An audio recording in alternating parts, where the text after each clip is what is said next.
రేనాటి చోళులు. రేనాటి చోళుల కాలం నాటికి రాజభాష ఏమిటి? సంస్కృతమే. అధిపతులను ఏమని పిలిచేవారు?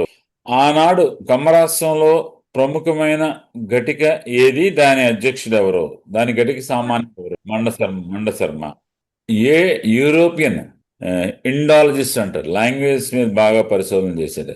అతను భారతీయ బ్రాహ్మణుల జ్ఞాపక శక్తిని గురించి ఆశ్చర్యపోయాడు. ఎంత అనర్గళంగా ఎన్ని శ్లోకాలు ఎలా చెప్పగలుగుతున్నారు. అతను వేదాలని ఇంగ్లీష్లోకి తర్జుమా చేశాడు. ఇంగ్లీష్లోకి యూరోపియన్ లాంగ్వేజ్. మ్యాక్స్ ముల్లర్ అనమాట. ఎవరి ఆస్థానంలో పోతన భట్టు, మాధవ భట్టు ఉండేవారు? రెండవ అమ్మరాజు. అతనికే కవిగాయక కామధేను అని ఎవరు? కావ్య గీతి ప్రియుడు అని ఎవరికి బిరుదుంది? రాజరాజ నరేంద్రుడు.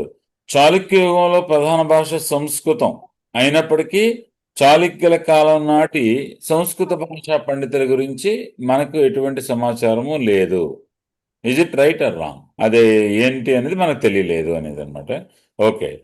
తూర్పు చాళుక్యుల కాలంలో ఏ రాజు కాలం నుండి శాసనాల్లో తెలుగు పదాలు వాడబడ్డాయి? కుబ్జ విష్ణువర్ధనుడు. 50 తెలుగు పదాలు ఉన్నాయి అనేసి. ఓకే. సో తొలి తెలుగు శాసనమైన జయసింహ వల్లభుడు విప్పర్ల శాసనంలో ఉన్న తెలుగు పదాలు కొన్ని పేర్లు చెప్పండి. ఎరుంబోది, తాటితోపు అంటే తాటి చెట్లు ఉంటాయి కదా, తాటితోపు, ఇచ్చిరి, అలాగే దొగ అనే పదాలు ఉన్నాయంట. సో జస్ట్ అది ఎగ్జామ్లో రావు, సరదాగా అడిగాను అనమాట. ఏ శాసనం నుంచి, ఏ తూర్పు చాళుక్య రాజు శాసనం నుంచి తెలుగు భాష లిఖిత సాహిత్యం స్థాయికి చేరినట్టుగా మనకు తెలుస్తోంది? కొరవి శాసనం. ఎందుకంటే అప్పటి నుండి తెలుగు పదాల వాడకం బాగా అందులో పెరిగింది. తెలుగు భాష లిఖిత సాహిత్య స్థాయికి అనమాట చేరిందని మనం చెప్తాం అనమాట. ద్విపద కావ్యాలు, ద్విపద అనే ఛందస్సు దేని నుండి పుట్టిందని అంటారు? దేని నుండి అంటే తరువాత అనమాట. అది ఆ శాసనం పేరు అద్దంకి ఇదనమాట. ఓకే. సో ఆటవరది ఏ శాసనంలో ఉంది? ధర్మవరం శాసనం అనమాట. తర్వాత శీర్షపద్యం ఏ శాసనంలో ఉంది? మీరు తెలుగు ఏ శాసనంలోని పద్యాలు ప్రస్తుత తెలుగు వ్యాకరణానికి సమీపంగా ఉన్నాయి?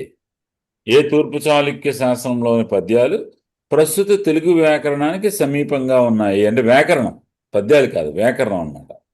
సాతులు కాదు, యుద్ధమల్లుని బెజవాడ శాసనం ప్రస్తుతం తెలుగు వ్యాకరణానికి సమీపంగా ఉంది.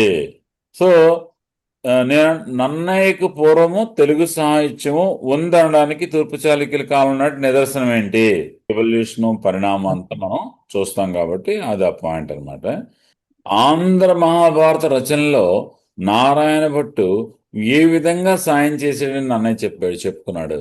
అంటే పాయక పాకశాసనునికి ఘోర రణంబున నారాయణునట్లు మహాభారత యుద్ధంలో అర్జునుడికి శ్రీకృష్ణుడు ఏ విధమైన సాయం చేశాడో అటువంటి సహాయము నారాయణ భట్టు నాకు చేశాడు అని సంస్కృతాంధ్ర పైశాచిక ఏదో ఉంటది కదా, సుకవి భాషా శేఖర అని ఎయిట్ లాంగ్వేజెస్లో అతను తిట్టని అతను చెప్పుకున్నాడు.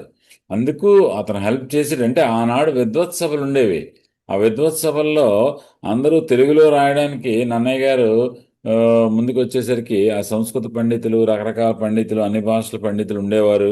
వాళ్ళు ఒప్పుకునేవారు కాదు. వాళ్ళందరినీ ఒప్పించి వాళ్ళకి ఏదైనా ఇబ్బంది క్రియేట్ చేసి అవన్నీ సాల్వ్ చేసి నన్నయ్య గారిని హాయిగా రాసుకోవడానికి సహాయం చేసిన వాడు నారాయణ భట్టు. అందుకని మహాభారత యుద్ధంలో శ్రీకృష్ణుడు అర్జునుడికి సహాయం చేసినట్టు నాకు ఇతను సహాయం చేశాడు అని పీఠికలో చెప్పుకున్నాడు. తెలుగు పద్యాన్ని మార్గ, దేశీ, వస్తు కవిత అని విభజించింది ఎవరు? చోడు ఏ రాజు? చోడ వంశస్థుడు, కళ్యాణి చాళుక్యుల సామంతుడు.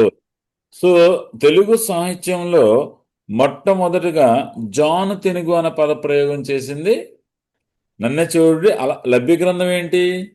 కాల విలాస అనే మరొక గ్రంథం రాశారు. కాల విలాస అనే మరొక గ్రంథం కూడా రాశారనమాట. సో కావ్యాలంకార రచించిన గ్రంథకర్త కావ్యాలంకార సూత్రం వామనుడు అది వామనుడు పేరు. తర్వాత ఆ, పావులూరి మల్లన ఏ సంస్కృత గ్రంథాన్ని తెలుగులో తీసుకొచ్చాడు? పావులూరి మల్లన ఏ సంస్కృత గ్రంథం అంటే ప్రశ్న అన్నమాట. పావులూరి మల్లన రాసిన గణిత సార సంగ్రహం ఏ ఏ విశేషాలను పేర్కొంది? నాణేలు, కొలతలు, తూకాలు. ఆ, ఆ, వేములవాడ భీమకవి గురించి ఆ, అద్భుతమైన ప్రశంస చేసిన 15వ శతాబ్దపు కవి ఎవరు? ఏమని ప్రశంసించాడు? వేములవాడ భీమన భంగి ఉద్దండలీలను ఒక్కొక్క మాటు.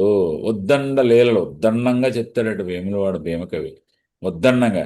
సో వేములవాడ భీమకవి అలభ్య గ్రంథాల పేర్లేంటి? రాఘవ పాండవ్యము ఎటువంటి కావ్యమో? పద్య కావ్యం. ఎందుకంటే ఒక పక్క రామాయణం, భారతం రెండు కూడా. తెలుగులో మొట్టమొదటి స్వతంత్ర కావ్యాలు రాసిన కవులెవరు? అదే శివకవులు ముందు, ఆ తర్వాత ఇంకా పండితారాజు అనమాట.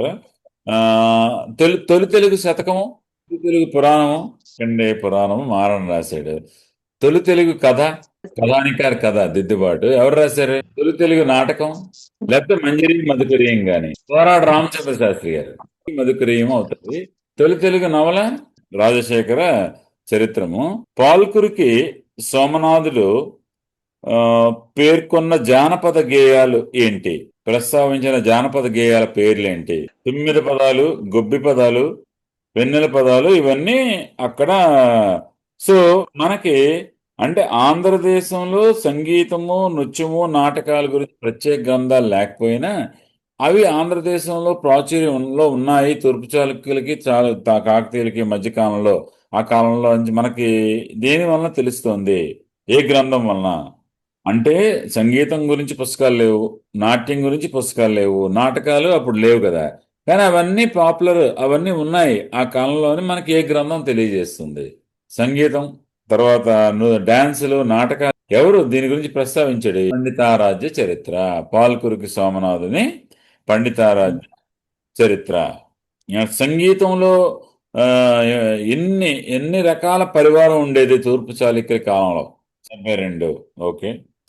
ఎవరి ఆస్థాన ఆస్థానంలో సాహిత్య సభకు బ్రహ్మ సభలని పేర్లుండేవి? ఏ రాజులు? వెలనాటి. ఈ వెలనాటి చోళుల గురించి పండిత త్రయం ఎవరు? పండిత త్రయం ఎవరు? శ్రీపతి పండితుడు, శివలంక మంచన పండితుడు, మల్లికార్జున పండితుడు.